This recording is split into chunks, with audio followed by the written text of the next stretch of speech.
Marble flows, man. I used to hit the lights, cockroaches everywhere. Now I hit the lights, marble flows everywhere. Yeah. You know, and I love it. hey man. Hey, notice though, he didn't move. He hit the same lights. He just changed his perspective. You know what I'm saying?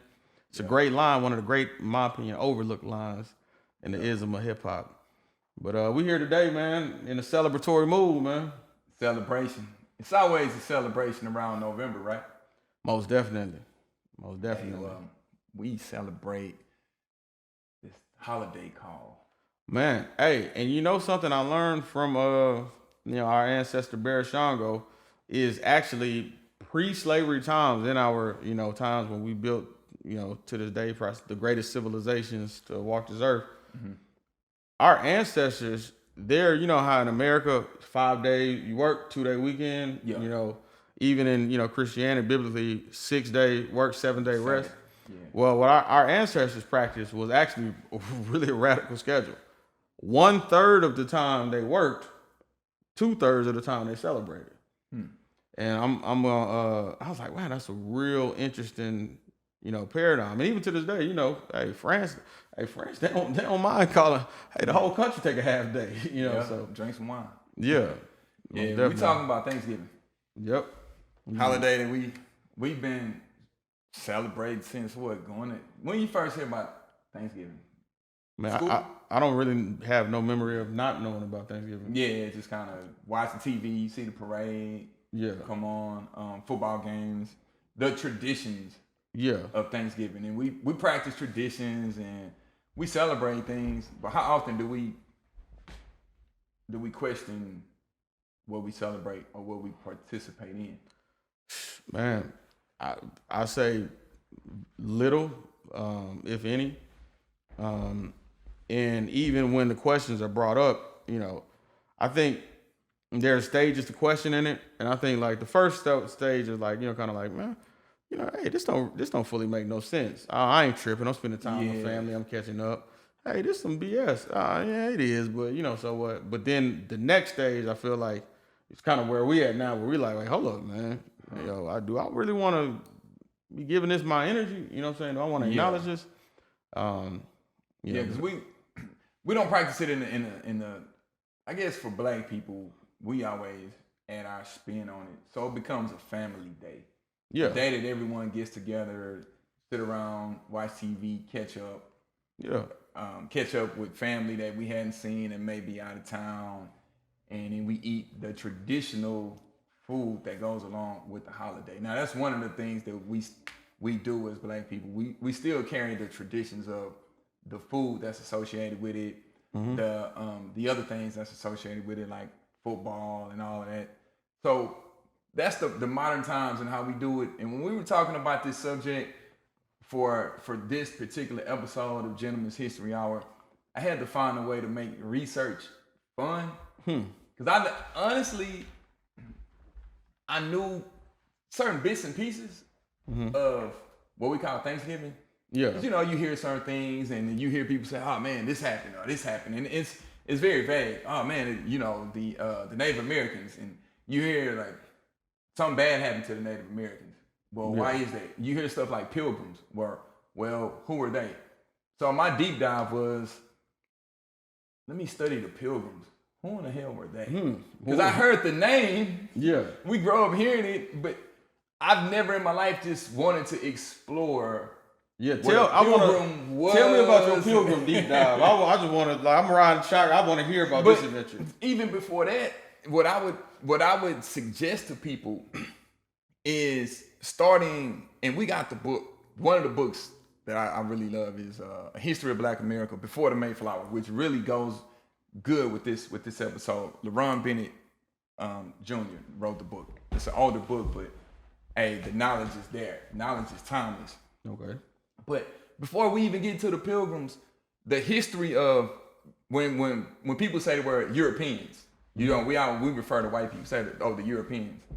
So I had to travel back and say, okay, what's going on in England? And King James, which is the King James that wrote the Bible, in the religious aspect, because the word pilgrim, from my research, kind of came a little later. Okay. It was associated with their pilgrimage from leaving. So they were really separatists initially, before they were pilgrims from a religious standpoint. They wanted to practice Christianity in this radical kind of way. They were looking at what was going on in England and saying, it's some corruption going on with how they practice it. So they were almost like the misfits. Like religious, what was going like on in England. Puritans. Religious? They were coming from and they even questioned the Puritan standpoint of it. So that's when they were like, we just have to separate. Okay. From what was going on in England. And it's part of the research. Was the separation, was it like from a moral fabric? Yeah, it was moral. It was the morals and how they wanted. Just think of someone saying, okay, I'm a Baptist, and I don't like the way the Methodists are practicing it, and then the majority is Methodist. Well, I want to go somewhere else, or I may get persecuted. Okay. Now, some of the research has shown that we'll use the word pilgrims, since that's what people are familiar with, but the pilgrims at that time were being persecuted for not wanting to compromise on their beliefs. So they got this strong belief in Christianity, and this is how things should be, and it's God's will. You always hear that, people thought that this is what God wants for us. Okay. So their migration was initially to go to Holland. So they went to the Dutch, and they could practice however they wanted to. So they wanted religious freedom. Yeah, they wanted religious freedom, but they had these restrictions on how they felt it should be practiced. Like, hey, It should be our way, and this is the way we want to do it, and we don't want to associate with how everyone else is doing it. So they went to Holland, and they intermingled with the Dutch, and the Dutch is like, hey, y'all can do what y'all want to do. Okay. But here's the catch. The kids started getting influenced by the culture out there. Okay. So now you're trying to, you have this sacredness to how you practice Christianity, and it's always the kids, man. Kids, they got to exist in that society. Second generation Africans, they there with us. So they come back, and the parents are looking like, we're trying to hit you, over the head with our religious beliefs. Would you think, would a fair metaphor be like, would the Pilgrims maybe have been like, let's just say in modern terms, traditional Christians maybe believe that, hey, the New Testament means that we're free from the Leviticus diet, and would the Pilgrims been more of like a, no, we should follow everything? Yeah, okay. It was similar to that, and then a bit of self-righteousness too, because they're looking and seeing what's going on in England and saying, no, that's not the correct way. And it was some, it probably was some corruption going on. Okay. At that time. So they go to Holland, the kids are being influenced. So now, you want to protect everyone. Mm-hmm. Now you say, we gotta leave. So now, was it the same issue they had with England? They were now having with Holland? No, they were free to practice. They just didn't like the way the culture of not the same was influencing the kids. Okay. Remember that now it's getting to the point where we just got to find our own colony. Okay. So they became known as colonists at that time. So separatists, then colonists. I don't think they referred to themselves as pilgrims. Okay. Per se. That came later on when you start looking at history and you start associating the timelines and what came. Sometimes things came later and they'll call them a pilgrim. It's just like at a certain time for Black people, how we were being referred to. Okay. Question. Up until this point, from the England to the Holland, would you classify them as being a peaceful people? Yeah, they were peaceful. Yeah, they just wanted to practice their religion. Okay. But it was only a small, when I say small percentage, it's only like maybe 41 of them. Okay. So now you gotta get a ship. Okay. Because you're taking this migration, you're saying, okay, and what was also happening, and timelines are very important in history. Okay. One thing I'm learning is when you study history, you gotta study the timelines, because it can keep things in order, especially when we're talking about American history being started in 15th century, 16th century, 17th century. So when we're talking about the 1600s, 1607, Jamestown, Virginia was already established as an English, they call it the English settlement in America. Okay.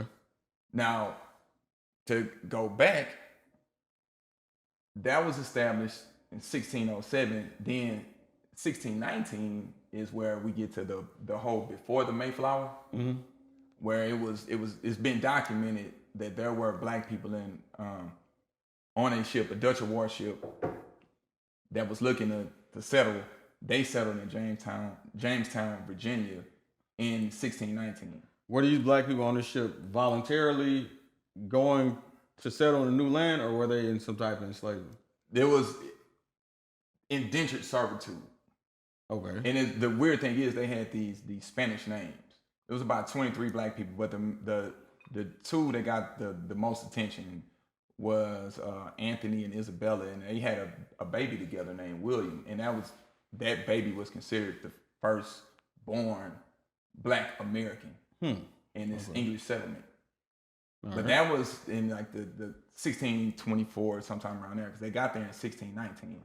So you got the 1607, then 1619, and then we get to 1620, and that's the whole Mayflower Trip. Okay. That's where the Pilgrims, and they didn't take the trip by themselves, because now to get the ship, they got to go to London and make a deal. They like, hey, we're trying to get away. We want to get away from the Dutch. We need a ship. So the agreement is, y'all got to take some other people with y'all. If you're going somewhere, they were supposed to be going close to like the Hudson River, and also some research says that they were going to Jamestown, Virginia, since that was already in English settlement. Okay. And some research is saying that they were going to what they thought would have been like Manhattan, and that Hudson River, Manhattan area. Okay. That was some unsettled territory, because they were looking to establish. But anyway, to make these long stories short, no, make it long, man. Now to get this, because it goes in.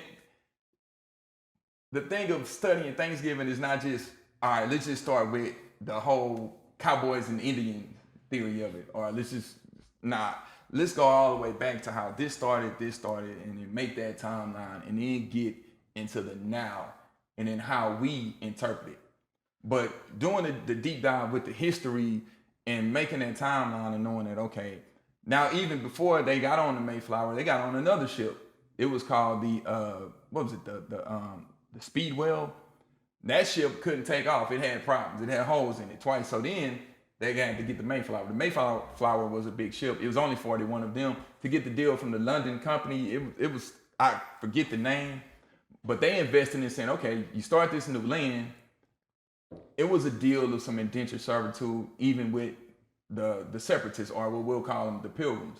Okay. Y'all can't afford this. Y'all only going off y'all strong religious convictions. So now you get the Mayflower, y'all need other people to go with you. Because when you get there, you're going to need people that can build, people that have skill. So now it ends up being, it goes from 41 to about 102 people that's on the Mayflower. Okay. Mayflower's on this trip. This is 1620. As fate would have it, they go into some rocky weather, and the ship goes a different direction. So now, instead of going toward that East Coast, where it would be like the New York, New Jersey, Hudson River area, now they said sail, and they end up in what they call the Plymouth Colony, which is modern day Massachusetts. Okay. So that's when you get the Pilgrims and then Plymouth. Okay. But along this trip, they get there and it's just barren land. So now we get into the story of sicknesses and people are dying. Remember, took this long trip. You're somewhere you don't know the lay of the land, and they didn't bathe. They didn't bathe regularly, right? Or from my understanding, probably not during that time. Okay. No, but it was a lot of bad health conditions. So even that 102 people that took that trip, it was a lot of casualties due to health conditions. Okay. Due to disease. So now you're in this Plymouth Colony So that's where they get the whole colonists, because you thinking about America, and America that we see now, it's all plentiful and it's populated. Yeah. And you got to take your mind all the way back and say, at one time, it was untapped territory. Because everyone, like you said, the Europeans. Yeah. We looked and we said, oh, that's the Europeans. They're in England. And so America is this untapped. Certain areas, like Jamestown, Virginia, they had some establishments. So now you're kind of looking at America like, how can I carve this up? The only problem is that you didn't know, which wasn't necessarily a problem from the get-go, was that land would be occupied by the Native Americans that were there. Because that's what I was going to ask next was like, so, because what you're describing so far, I mean, it sounds like just a tribe of people, not too different from like religious texts. You know, people looking for a promised land, looking for that. Yeah, they took a pilgrimage. Yeah. They took a pilgrimage.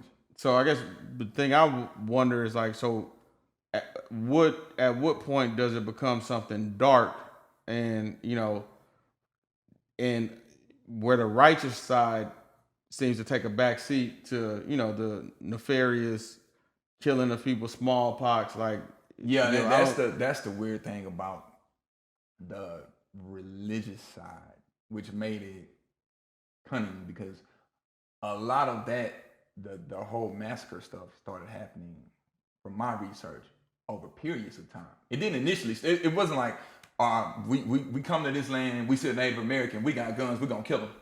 It didn't start like that. But even before they got off of the Mayflower, let's take it back. Before they got off of the Mayflower, one important thing in history they started was a Mayflower Compact. Not contract, but a Mayflower Compact. Because remember, you had these religious people that's on the ship, and they're saying, okay, we didn't land where we thought we were gonna land. So how's our government gonna be run? What's our system? So now you got the people that's not part of the separatists that's there to help, and they were part of the business deal to get the Mayflower. So now that compact is sort of their constitution. So they're creating, before they even get off the Mayflower, they're creating this act of government and how things are gonna run. Because it's not just gonna be, okay, you're religious pilgrims, so y'all gonna run everything. No. Yeah. So now you have this compact before you even get, and it was signed, and it was, even just researching that will give you a lot of context. Okay, because while you were like contrast or in complement to what you were researching, I was taking a deep dive on Barashango and Columbus. Columbus identified. And for context, Barashango is an author. Author, speaker, lecturer. Author. In particular, expert in ancient. Wrote a book on the holidays. Wrote a book, Africans and European Holidays. And some of the things that he was saying out of Columbus' journal, which I guess that would put us with maybe 100 years before the Pilgrims, was that... Yeah, what they say in 1492, Columbus sailed the ocean blue. He still didn't. Hey, no, most definitely. Yeah. It was kind of... Columbus took an admiration to I think he said, when he described us and the way that we interacted as African, he said even their disputes are done with virtue. He described us as a kind and a extremely virtuous people who really aren't even necessarily capable of some of the malice and things and the intent, to the point where like it wasn't that he identified a weakness where it was like overpowering with strength. It was that like he identified a gene that we lacked, which was like one of a certain level of malice and cunningness, to where when he tried to institute certain things, we naturally just went with it. I want a gold tax for everybody. Initially, we were like, okay, you want gold? Cool. There was a certain level of harmony that existed, and he preyed on that. That's just like with the Pilgrims, with some of the people on the Mayflower, they were bringing weapons. They needed that. When you're dealing with a people that has a harmony with nature, and they commune with nature, so they've been living off of the land. It's gonna be different. They're not looking at the world from a destructive, cunning, how can I get over kind of way. You know, one thing Columbus had that he used, you know, very cunning and wickedly was he had a knowledge of astrology. So, and a knowledge of, you know, just things such as like the solar eclipse. And he had made a threat, this was either to some natives or to some Africans, but it was about, if you all don't pay my, you know, tax, or if y'all don't, you know, cooperate and submit, then I will block the sun out. And he knew that the eclipse was coming, you know, so, but, you know, even though we were at one with the nature, you know, like maybe we weren't studying, you know, some of the astrological, some of the things that maybe he was studying on that level or in that type of way. So the next day when the eclipse happens, you know, hey, people see a miracle, they think this man is, you know, and he used a lot of, you know, real simple sciences to gain power and exploit. But you know, continuing over, man, as far as on the Pilgrim side. Well, yeah, with the Pilgrims coming to Plymouth and then discovering, well, the Native Americans discovering them, and one of the names that gets associated with Thanksgiving, his name is Squanto, I think it's okay, which was a Native American that had been enslaved before. He had been kidnapped, but he was rescued and brought back.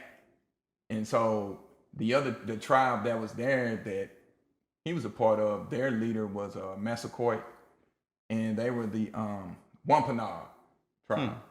So they're there. So you got to think, you're looking at these people, these pilgrims. Yeah, We'll call them pilgrims, separatists, and you're native to the land. Like, who is this white person? And then they're looking like, who is this person? yeah. So the thing about Squanto is that he could speak the language from him being enslaved. I vaguely remember reading something about him before. So he's kind of the in between and talking to the pilgrims. So now they have this sit down, and Massaquoi, he was the leader of the Wampanoag. So they're sitting down. Now it's another peace treaty. That's where the whole now you got the peace pipe. So now we're agreeing on some things to live in harmony, right? Yeah. Not destructive, not I see you, I'm gonna shoot you. It's who are you? I don't know how you move, you don't know how I move, but let's meet in the middle. Okay. So now with this peace treaty that we have, this land that we're gonna occupy, this is the cunningness, the Christopher Columbusness of the Pilgrims. Of course they set it up where they benefit. Yeah. Which is weird because now you're coming into my territory. Yeah. How do I get to dictate the peace treaty? Yeah. Right? Someone moves in your house and then they tell you, hey, this how I want things to go. Yeah. And we're gonna agree. And then now I offer you the peace pipe. So the whole Thanksgiving feast is, well, these Native Americans are teaching these pilgrims how to hunt. They're teaching them how to grow corn. Because remember, it's all new land.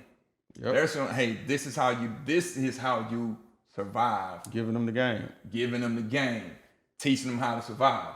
So the way is presented in the history books is, oh, it was 90 Native Americans that came and they had this big feast and they cooked food. The pilgrims were like, hey, you guys taught us. We're going to cook. This is what we're going to cook. The daters, they were bringing venison. They was, they get deer and stuff like that. So they're bringing it. We all sitting down. Oh, we just all one happy family living here in harmony, right? That's one side. Because in research, you're looking, okay, what makes sense? Yeah. So this side, the history book side, the Barashungo side, the Native American side, everyone has their side to the story. Okay. And everyone's side to the story, of course, is okay. Where do I benefit? So you have to look to say, okay, what's adding up? From these three sides to the story, what's adding up? Now, and then coming to your own conclusion and saying, okay, how does this sound? So initially, no, it's no, well, let's go kill off the Native Americans. It wasn't enough of them to do that. It wasn't enough on the Pilgrim side. So to sum it up, they're having these feasts, but what goes on? Now, more and more colonists are coming. Not pilgrims, but colonists that's coming from England. Okay. Territory is being set up. Okay. Now, remember, they don't have social media or anything back then to call back home. Hey, man, so now with what the Pilgrims have established, now you got more and more people coming in to this colony. Now what happens? What usually happens in European history? You know, I'm a. What usually happens? You know, death and destruction. You know, but yeah. I can say even, you know, and maybe that is, you know, a learned thing even as us living under a lot of the in the country based on a lot of those principles. Even what happens in like a lot of, you know, middle class neighborhoods is like homeowners start there. Yeah. And then after the homeowners, that initial, then the renters come. Yeah. And the renters usually don't have the same moral fabric. Imagine gentrification coming with death and destruction. Yeah. So now your community is being gentrified slowly, but now your neighbors are moving in and they shaking your hand. Like, oh man, you teaching them the game, man. Don't go up that street. Don't do that. You giving them the game, and then now word is getting out. So more and more of those people are moving in your neighborhood. Then all of a sudden, it's death and destruction. Now we got to kill. Because like I'm all listening and learning from like, you know, your research on it.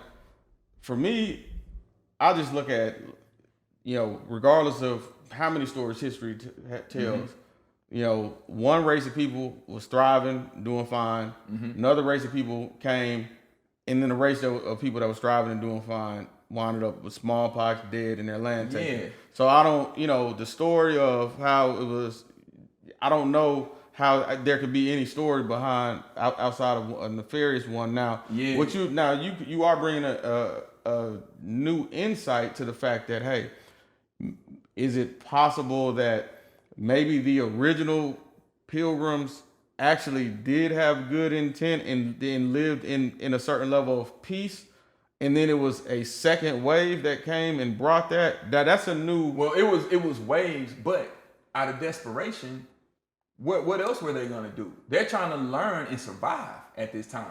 But here's where we start putting our own opinion. It's like 67 people in Massachusetts. Like it's like not like that hard. It's like what. But even at your feast, if it's 41 of you all and it's 90 of them, even if you have some guns or whatever, you're still trying to. Okay, I can't massacre the people that's teaching me how to cook and teaching me how to hunt and teaching me the skills and the lay of the land. It's to my benefit to befriend them. Remember, we signed this treaty, but the one thing I always have to come back to that when I add my own 2 cents in it, if these people had these strong religious convictions, at a certain point, I have to think that they wanted to convert. Yeah, missionaries. Most definitely. I'm going anywhere that people have went on religious, you know, trips. The goal has pretty much historically been to convert. The part of a story, you know, I know you walking us there, filling us in, giving us a lot of insight. How did the Indians that was healthy, or not even Indians, how did the Native Americans that was healthy wind up with smallpox and dead? What the history story said about that? Well, it's some with that. Hey, some man, of the pilgrims that a real came. objective journalist. Tell me the black side, man. you over here the black side going is, Brian Gumble here. Hey man, no. GHH, man. I know they side. Tell me. It's been Al Jazeera for Negroes. It's been an objective researcher, right? So I get you. So the side that we know is, hey, they infected the Native Americans with smallpox, having blankets. But I don't know. I hear that from the Christopher Columbus side. Okay. Now from the Pilgrim side, I didn't really get that. The Pilgrims themselves were the ones suffering with the disease. Okay. But the natives, once again, that generosity, the generosity of a group of people, and then we, like you said, let's get into it. Yeah. The generosity of people and letting Europeans in has always led to some destruction. Everywhere they went, it's been death, destruction. It's been some massacre. Yeah. Out of someone else's generosity, black people's generosity. Native Americans' generosity, someone's generosity. And one thing I want to touch on is Barashango had 5 points about the way that we as Africans celebrate European holidays and the mental, damage that really can come from it. The first, I think, goes back to the origin of us, like the fact that we ancestrally 1/3 work, 2/3 celebrated. I think probably more than any other ethnicity, we can be not doing anything on a Saturday. Hey man, you know what? I'm gonna fire up the grill. Somebody else brings over some libation. Someone else there. We can create a communal celebration for nothing out of thin air. It's just something that's kind of innate to us that we don't even learn how to do. When do people learn how to do the electric slide? I don't know. It's like just certain things we just naturally are communal. But the second point, the one that hit home to me a lot, was like us today as African Americans, and also including Native Americans, under the flag of us, as all of us together, is the only people. We're the only people to celebrate our own destruction.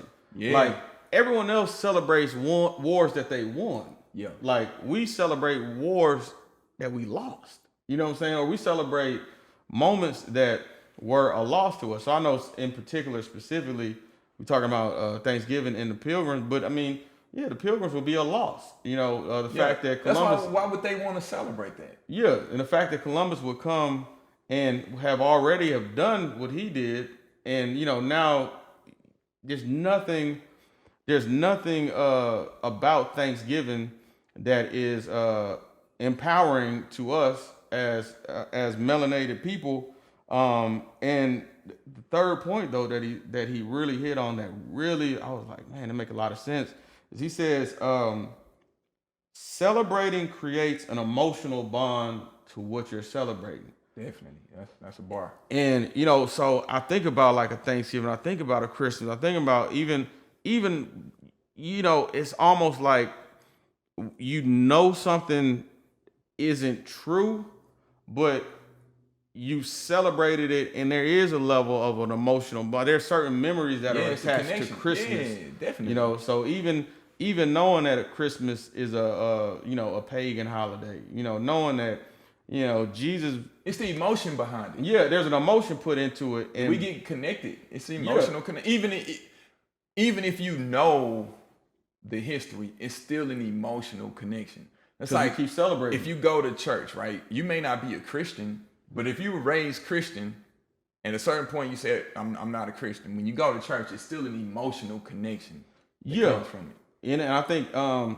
And over time, and the fact that we keep celebrating it, it kind of numbs the actual incident that happens, and it really kind of unifies us. Yeah, it washes it away. Basically. Yeah, basically it does. Until you talk to a Native American, and then a Native American may say, "Well, I don't view Thanksgiving the way you do." A song that I remember, and I have no idea why I can sing this song. Cherokee people, Cherokee tribe, so proud to live, so proud to die. Why are you teaching 8-year-olds that? Yeah, I've never heard that. That was a song, it was like when I talk about Thanksgiving and all that, and it's like, there really is no holiday that I can look at just like white America that they celebrate that wasn't the commemorating a victory that they had. Yeah. Even on the holidays that aren't about them, they'll celebrate as far as they may engage. Whitewash it. They'll engage, or they'll pretend culture, Cinco de Mayo. Hey, we'll wear Mexico colors and get drunk, but they're not popping firecrackers on MLK Day. It's the commercialization of it. So moving forward to the commercialization of it and how it works. So when we talk about the holiday of Thanksgiving, because we went to the Pilgrims, Plymouth, and all that, they were not using the word Thanksgiving. Yeah. Now you go to you get into the 1800s, 1863, and we go back to old Abe, Abraham Lincoln. What's going on in 1863? We got the Civil War, right?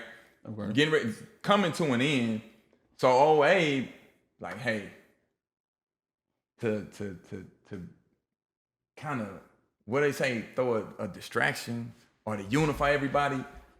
His interpretation of Thanksgiving is, everyone under God and giving thanks. And it wasn't a holiday necessarily on the books per se, but it was thrown out there. And this is 1863, and he was declaring it, just said the last Thursday of every November. And he had the pressure of a lady, Sarah Josephina Hale. So you got to think, she was writing letters supposedly for like 40 years. Just think about somebody in the press just writing letters to the president for 40 years. And then he finally says, okay, Abraham Lincoln looks, okay, yeah, this will be good. Yeah, we'll take this into consideration. So now you have this day that's kind of unofficial. And then 1939 to 1941, we got FDR. Then we got some of the Great Depression that's going on. FDR comes in and makes it a national federal holiday. Now it's a holiday on the books. It's a proclamation. It's there. It's on the books. Federal observed holiday. Now, to put the twist on it, he says it's going to be the fourth Thursday, not the last, like Abraham Lincoln. His is it's going to be the fourth Thursday of every November. That fourth Thursday. Why is that fourth Thursday important? Because the next day is that Friday. Now we can start marketing Christmas, and I need to get these businesses some money because we're going through the Great Depression around this time. So now we're building up the economy. Okay. In the 1920s, the NFL's looking at it like, now we need to commercialize to get people to watch football. Football is developing, so now we got Detroit Lions playing these Thanksgiving games. Look, even in Houston, the biggest game in Houston used to be Jack Yates versus Wheatley.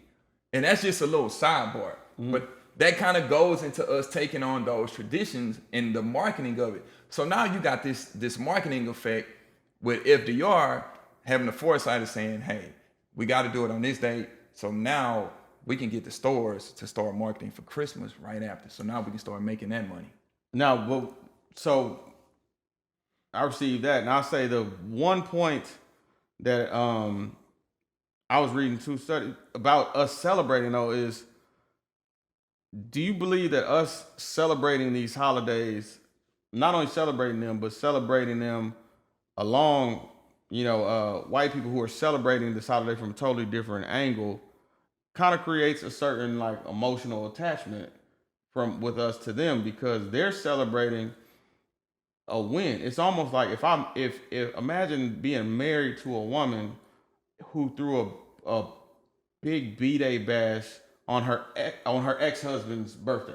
Like she was married before you, and so his birthday's your birthday. Yeah, she celebrated her ex. Yeah. But his birthday was February 13th, and every February 13th she throw a big bash for him. Yeah. And you there celebrate like hey, Fed 13th. It would be kind of strange, right? Yeah. And you think about like identity wise, and I do think that there's I think over time and as science evolves further, we learn more about DNA. My personal just hypothesis is that Black Americans and white people actually have some type of connection to each other because we were here together the longest. Our ancestors was breastfeeding their ancestors. So in some strange way, there is a connection to us. It's almost like a two sides of a family that maybe don't like each other. It's like, and I think like and I'm going to say don't like each other, but there's a weird connection between them. There's a trauma bond, definitely, man. Yeah, it's like a Stockholm syndrome type of deal or whatever. Like I like that, a trauma bond like that. That's basically what it is, man. And so, like, yeah, to y'all point, I mean, so many layers to it, right? So you think about the capitalism of it now that's been taken advantage of. I think people now don't even really connect to the origins of the holiday, whether they're white, whether they're black. It's a day off. It's just it's a day off. It's a time to celebrate. Time to eat, you know. So I grew up Jehovah's Witness, right? So we didn't celebrate any holidays because, you know, Jehovah's Witness considered themselves purists when it came to the Christian faith, to the word. They would have been like how the Pilgrims were, the separatists. And so there was nowhere in the Bible that they say where it says celebrate anything, not even a birthday. The only thing they recognize is one holiday because Jesus said, when I die, do this in memory of me. So they have what they call the memorial, which is equivalent to Easter. But that's the only thing that they recognize as far as a celebration of a holiday. That's the irony. That's the irony of the Pilgrims wanting to separate. Hey, I feel them Jehovah's. I'm starting to really feel like I was saying today, man. I think Jehovah's Witnesses got that right. Yeah, but as a kid, so growing up as a kid, and when you hear the word Thanksgiving as a kid, to you it's just it's just another day, man. And so, like, the word that they gave us growing up in the Jehovah's Witness faith or belief system was pagan. So, you know, Pagan Holidays, which is not their word. It's a word that you can kind of look up or whatever and understand what Pagan Holidays means. But that means of the world, and that means it's not in the book. It's not of the original religion. You know what I mean? So it was almost a derogatory term. It was like a bad word. The word that's a pagan holiday. That's what they would say. That's a pagan holiday. Oh, so you grew up hearing that word. So hearing that word, they kept drilling it too. It's a pagan holiday, and I thought I didn't even know what pagan meant at the time. You know, as a kid, and trying to explain that to your classmates as a 7 or 8-year-old, or 10-year-old, like, give it up. Because in school, you're being taught, you're being institutionalized at a young age. Right. But like you actually though, you know, as like. The irony of it all is, like, in school, you're the only kid whose parent isn't lying to him. Yeah, you know, like, you like, even outside of like the whole right, wrong, this, that, and the other, like we're blatantly. Lying. So even if you say like, hey, you want your kid to be honest with you, but you raise your kid and you start their life off lying to them. You're celebrating false gods, false deities. Like you idolize them. Yeah, you want me to tell you the truth, but I have to believe a tooth fairy came and put money under my pillow. And you know, one thing about our culture, you know, and if we look at like Chinese Americans, for example, right? Chinese Americans, they'll come here, they'll live in America, you know, they will, you know, abide under whatever the American holiday is. But Chinese people got a Chinese New Year. You know what I'm saying? Like they don't, on Chinese New Year, they don't care what no one else doing. For them, this is their thing. You know, even if you look at like they brought those practices where for us, if your culture is here in America, there's been death and destruction, and so now you're trying to reconnect at every given moment on what's my real identification, what's my real culture. If I'm coming from China, I can still bring that here. No one forced me to come here, so I can bring those traditions and those beliefs here because I'm coming here by choice. So, but by them bringing that here, right, and by them having something that's uniquely them, hey, you know, that's American New Year, but we know our Chinese New Year is this. There's not an emotional attachment there. If you look at, you know, even practitioners of Islam, they do their Ramadan. Their Ramadan, and I'm speaking particularly, you know, black American Muslims. They have something, or even all Muslims. You know, Ramadan. That's not just based on. Yeah, I know. I wasn't saying that like black Americans have practiced it differently than Arabs, but I was just looking at segments of us that have taken ownership to something outside of just celebrating when Europeans celebrate or practicing something when Europeans practice that. But you take all of Islam, Ramadan is theirs. So they're not like, you know, equally yoked with Europeans when a European takes off, we take off. When a European buys his kids gifts, we buy our kids gifts. When a European makes turkey, we make turkey. And, you know, until we have our own holidays or something like that, I mean, I think a real consideration should be just not celebrating. It's just like, hey, Well, yeah, that's that, but that takes a lot of undoing. Because we're literally unlearning. The unlearning is that it's like saying the Pledge of Allegiance.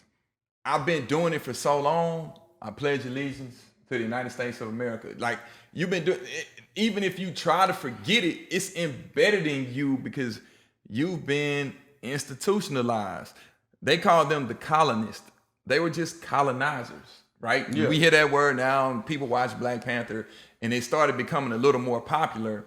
But we've always been saying it. Hey, if you woke, you know what a colonizer is. I'm embracing it.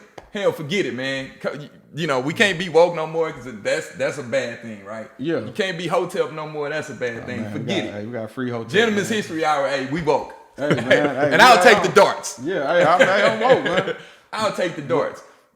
The fear is that when people hear you say that, it's like, you're taking something away from me.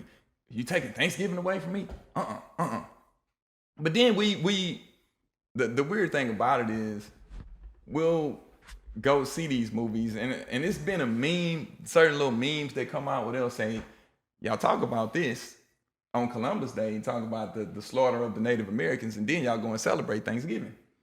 Yeah. So it's like, we legit would be like, I would have no problem with us just having a Wakanda Day. We just pick a date, close your eyes and pick a date, and it's look, hey, we standing on this as Wakanda Day. Even if the day is about a fictional idea where we just celebrate the idea of something great, I would respect that more than us like the idea of Independence Day. We weren't independent. Yeah, those holidays had nothing to do with us. Because I know we're not talking about Christmas, but that's some of the premise of Kwanzaa. And Kwanzaa happening after Christmas. So I don't want to make it seem like as if we don't have holidays that was started culturally for Black people, because Kwanzaa was one of those days. But I get what you're saying. It's like, hey, with Black people, we've always turned stuff into ours. Yeah. We know how to flip things. We turn it into ours. Because even when we celebrate Thanksgiving and growing up and being around your family, I don't know if people even use the word Thanksgiving. Were they saying Happy Thanksgiving? I think we just kind of commune, like you said, as a people. Thanksgiving can be Sundays every time you go to grandmama's house and y'all all eat. That's a Thanksgiving day. As tragic as the violence and going on in Chicago and stuff like that, they're at least canonizing their identity. This is O Block because Odie lived here. This is like they're taking ownership of an identity, and it's an identity that has a lot of tragedy in it. But I would rather look. I got a cousin who died on this day. I'd rather we celebrating Tiva Day. This is what it is. But we do that in hip hop culture. And I've never really, I always feel weird about celebrating people's death day. Yeah. And I know in music or entertainment, period, they do that. But the whole celebrating death and destruction is just something because it's all intertwined in these holidays. There's some death and destruction. And then we get this sanitized version. And now at this point, it's just all about making money. It's just capitalism at its finest. That's what it is. Because you're going to spend money, you're going to spend time, and then the next day, you're going to go Christmas shopping. So now you got that Black Friday and all of that stuff. It's marketing. It's marketing. The people behind it, hey, do what you do, that's marketing. But doing the deep dives and going into it, then you say, man, how can I have been participating in this or celebrating this? A lot of people, the ignorance is bliss. The least I know, the more I can go about my life without having to think about it. I don't want to have to think about the history of Thanksgiving. I just want to be with my family and eat this turkey and eat and do whatever and watch the game. And I don't want to go. So now it just creates this sweep it under the rug. continue perpetuating what's already there and don't question it. We all grew up saying don't question anything, which is weird. The mistakes of you can't question and then tell me not to lie, but I'm participating in things that's based on lies. I did That's some sanitized history for me to participate with that really don't have anything to do with me.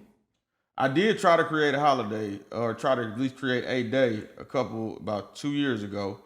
It was really based off of Magic Johnson and Isaiah Thomas when they sat down and, they talked about what happened. And then when they was kind of coming back together, and Isaiah, which is Isaiah Thomas, like one of my favorite human beings to ever live, childhood hero of mine. But like he was crying, when they was coming back together and they shook hands and everything. They brought them both to tears. And the holiday that I wanted to create was Squashplex Day. I tried to create a one of those change.org things. I got a couple signatures. I probably, I can't say that I put 1,000% effort into it, but I think really like we should be creating what we celebrate. Like I got one I'm declaring right now. June 1671, the day, I guess not 71, but June 16, hey, look, I'm not working no June 16th. I'm celebrating Tupac that day. I'm gonna evaluate, like my ambition. I'm also gonna evaluate the things that I'm doing that may be threatening my, greatness. And I'm gonna use that as a day of reflection, a day of yin and yang study. And if I'm close to Atlanta, I'm gonna visit the Tupac Center. Book that. That's my holiday. Right? That's what we have done since we've been here. Yeah, there are old traditions that people have just continued to celebrate out of ignorance. And it's not an insult, but ignorance is just you just don't know. Yeah, and some people don't want to know because they rather remain ignorant, because now if I know something, I may have to make a change that I don't want to have to make. It's like giving somebody the ingredients in some food and you say, hey, that's not really healthy. I don't want to know what's in here because I enjoy it. I don't want to know what's in the ingredients of Thanksgiving. I don't want to know the ingredients in these certain holidays because I enjoy it, and I don't want that enjoyment to be taken away from me. It's the irony of 92 bricks, because look, I really believed that Hov lost 92 bricks. The whole time, like, man, he lost 92 bricks and bounced back. He did it.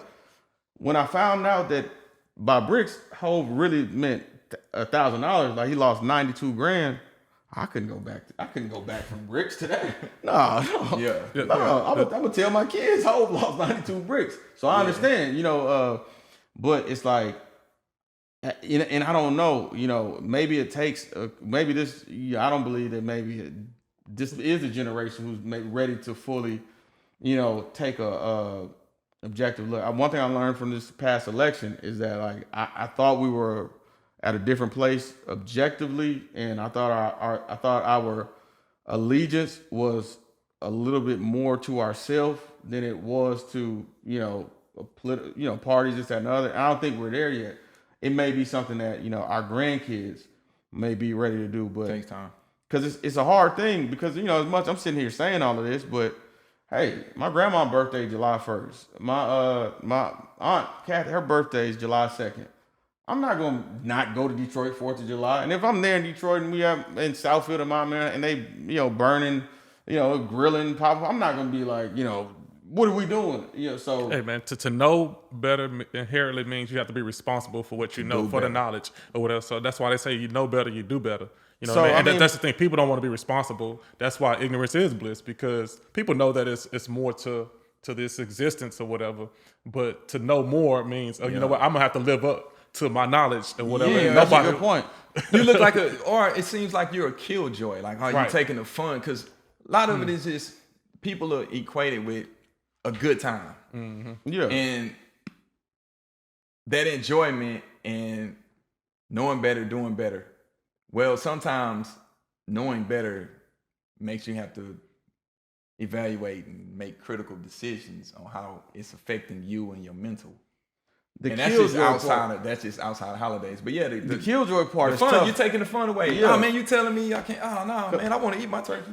Cause I'm like, man, cause I got one of my homeboys. He got a son, plays basketball and stuff. Just a brilliant young kid. I call him Langston Hughes because he looks like Langston Hughes. And if I was around and it's Christmas time or something like that, and I don't know what he tells Langston Hughes, so I'm not gonna. If I'm like, yeah, Langston, yeah, hey, you like the gifts your parents got you, or like, or like I allude to Santa Claus not being real. Yeah, or if you grew up like Sav, okay, if your reality was already shaped from the beginning, Sav, that hey, this is pagan. There's no I start you on it, then I take you off of it. That's the hard I start you on Christmas gifts and all of that. Now you become Jehovah's Witness, and now I got to take that away. Now it seems like you're missing out on something. But if you never had it, you don't really feel like you're missing anything. It's when you had it and you get used to it, and then someone comes in, and now you feel like, oh, now you're trying to take something away from me. I look at it like this. All right, right now, my grandma 97. My family, they've been doing the 4th of July. I'm going to go to it. I might try to I don't know. I got to figure out what can I do in rebellion to the actual day. Whether maybe I fast that day or something like that. But I look at it like, yeah, am I going to be at the 4th of July? Hey, y'all know this, we was doing that. Yeah, you're not going to be there wearing an American flag. Yeah, so I'm like, maybe I start with my kids. Or I start with my family. Because there's certain things certain things we have to do really as, African Americans that's really coming into this knowledge and coming into different information. We have to. I always say, man, one of my mottos, we're gentle on the ignorant. You know what I'm saying? So it's like I can't walk around here. But certain things I can't do anymore. I cannot go in a religious institution that has a white Jesus. I just cannot do it. I won't go in there with my mother. You know what I'm saying? You have a certain code. You have a certain standard. This is what it is. But for the sake of Gentleman's History Hour, what I would encourage people is when doing the research, and we're not saying do the research and take the fun out of it. Have fun in the research. And one of the things in having fun in the research is when you hear certain names and you hear certain things, just ask yourself a question. Go and research Pilgrims. Yeah. And think about, okay, how did they get here? How did this get here? The timelines. Hey, we just want to lay the foundation. We don't want to killjoy anybody's Thanksgiving, but pose the question, why do you do what you do on certain holidays, on certain days, period? But specifically on Thanksgiving, take the time. One way to celebrate the holiday is to research the holiday. This is Gentleman's History Hour. Peace. If you're watching this on YouTube, man, hey, y'all, hit the subscribe button, hit the like button. This is Gentleman's History Hour.